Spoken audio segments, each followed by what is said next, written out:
L'économie du numérique aujourd'hui est une économie qui est vraiment en plein recrutement et en plein essor, sur lesquels il y a énormément de besoins de postes.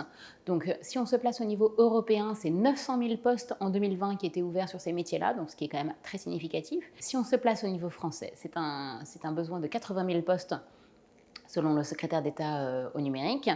Et si on se positionne même d'ici 2030, ce serait vraiment 230 000 postes qui seraient créés, qui seraient à pourvoir d'ici 2030. Et évidemment, ces chiffres sont des chiffres en constante évolution, puisque du coup, le numérique s'est énormément développé et les pratiques numériques se sont énormément développées, notamment avec la pandémie.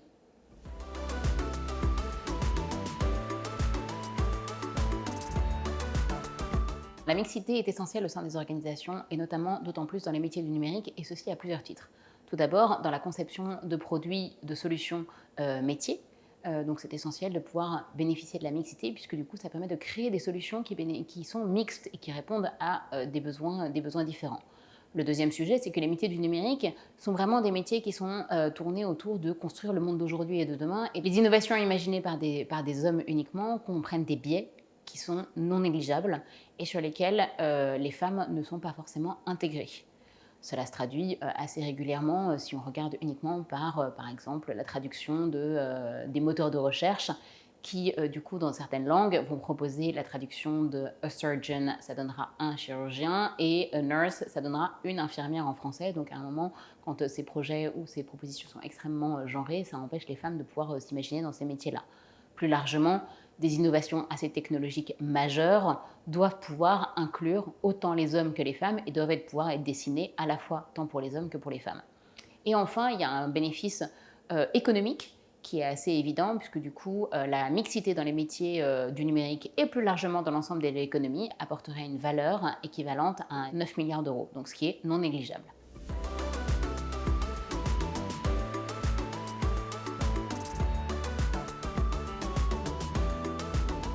Chez Social Builder, nous avons lancé une initiative avec Syntec Numérique, qui est la Fédération professionnelle des métiers du numérique, qui a pour justement objectif de favoriser la reconversion des femmes dans les métiers du numérique. Donc on a lancé un manifeste pour que les entreprises puissent s'engager et aient également des outils à leur disposition pour activer ces leviers de reconversion.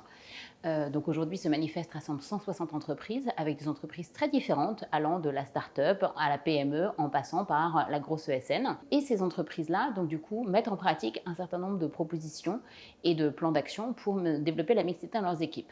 Le premier s'adresse au niveau du recrutement.